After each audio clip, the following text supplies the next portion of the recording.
नमस्कार, स्वागत है आपका अक्षर दुनिया वेब चैनल में और मैं हूं आपके साथ चित्रा। मुख्यमंत्री के द्वारा राजधानी में आयोजित 23,000 पंचायतों के सरपंचों के सम्मेलन पर कांग्रेस ने निशाना साधा है।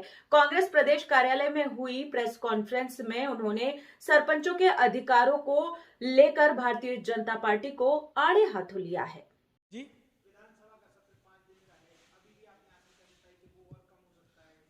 देखिए, हमारे नेता प्रतिपक्ष, हमारे पार्टी के अध्यक्ष, हम लोगों ने स्वयं विधानसभा अध्यक्ष से चर्चा करके, और विधानसभा अध्यक्ष जी भी चाहते कि सदन चले, पर क्या करें, सरकार के दबाव में वो भी नहीं चला पाते, क्योंकि सरकार चाहती नहीं है कि उनकी कमियों को सदन के अंदर उठे और उनकी कमियां उजागर हो। इसलिए सरकार अपनी कमियों को उजागर करने से बचाने के चक्कर में सदन नहीं चलाना चाहती, और उसी का ये हस्र है कि आज विधानसभा का सत्र दिन प्रतिदिन घटता जा रहा है और प्रदेश की जनता की आवाज को दबाने की कोशिश हो रही है। आज खाद के लिए सबसे ज्यादा किसान परेशान है, बिजली नहीं मिल रही है, ट्रांसफार्मर्स जले हुए हैं, बढ़े हुए बिल मिल रहे हैं। तो आज किसानों के सामने, प्रदेश की जनता के सामने बहुत समस्याएं हैं, पर प्रदेश सरकार सभी समस्याओं से दूर भगना चाहती है, और उसी का ये परिणाम है कि विधानसभा सत्र नहीं चलने देते। आप देखिए, चुनाव परिणाम जो भी आया है ये प्रदेश की जनता तय करती है। हमने कोशिश की, कहीं हमें अच्छे सार्थक परिणाम मिले हैं, कहीं निराशा हुई है, तो जहां कमी है वहां फिर से प्रयास करेंगे, मंथन करेंगे कि हम कहाँ कमी रह गई, क्यों नहीं जीत पाए।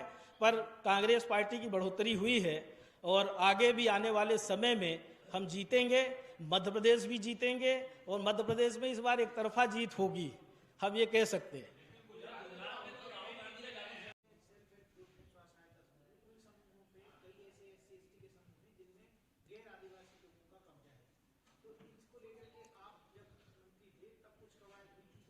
हमने धार जिले में हमारे टाइम में हमने नहीं बनाया था, उस समय रिटायर्ड हो गए थे। हमने बिल्कुल बहुत कोशिश की थी, हमने मौका नहीं दिया था। धार जिले में, झाबुआ जिले में कई जगह हमने स्वयं जांच की थी।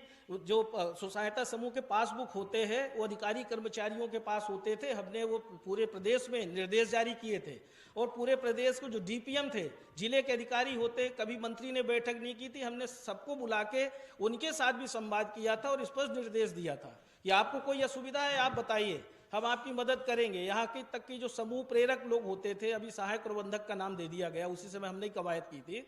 वो कोई सीधी का था तो वो झाबुआ में था, कोई मुरैना का था तो वो रीवा में था, इस तरह से बहुत दूर थे, उनको ज़्यादा तनख्वाह नहीं मिलती। तो हमने ये व्यवस्था बनाई थी, नीति बना दी थी कि संभाग के बाहर उनको नहीं पदस्थ किया जाए, जिससे काम करने में सुविधा नहीं हो।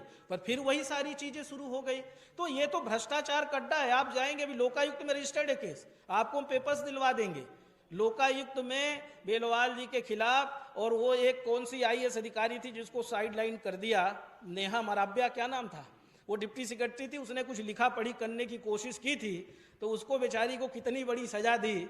आप अगर खंगालेंगे तो फाइल भी मिल जाएगी, और लोकायुक्त में अगर हम झूठ बोल रहे हैं आप पता कर लीजिए, इनके खिलाफ केस रजिस्टर्ड है। और ऐसे अधिकारी को क्यों बिठा के रखा है? क्या मध्य प्रदेश में डायरेक्ट आईएएस नहीं है? क्या डायरेक्ट आईएफएस नहीं है? रिटायर्ड व्यक्ति को 10-10 साल ढोने की क्या जरूरत है? 5 साल से ज्यादा रिटायर्ड हुए हो गया, क्या आवश्यकता है? जो व्यक्ति भ्रष्टाचार में संलिप्त हो, तरह तरह के आरोप लगे हो, और उस व्यक्ति को इतनी महत्वपूर्ण जिम्मेदारी दीजिए, वो हम समझते हैं कि समझ से परे है। जो महिलाओं के सशक्तिकरण का काम जो देख रहा हो, दुराचार के भी आरोप लगे हैं। तो जिस तरह की स्थिति है, हम कह सकते हैं कि मध्य प्रदेश सरकार सिर्फ इवेंट वाली सरकार है। इनको मध्य प्रदेश के लोगों से ज्यादा रिटायर्ड हुए हो गया, क्या आवश्यकता है?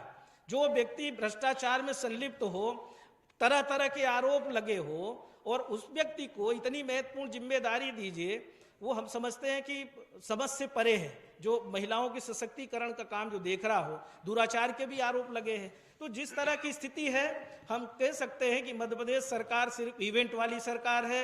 इनको मध्य प्रदेश के लोगों से कोई मतलब नहीं है, किसानों से नहीं कोई मतलब, ना माता बहनों से कोई मतलब, न ग्राम पंचायत में रहने वाले जनप्रतिनिधियों से और जनता से कोई मतलब नहीं है।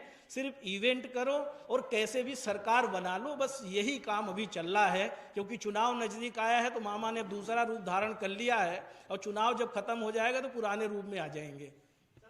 समझ सकते हैं कि ये सरकार कौन सी दिशा में जा रही है। ये अधिकार बिल्कुल नहीं देना चाहते।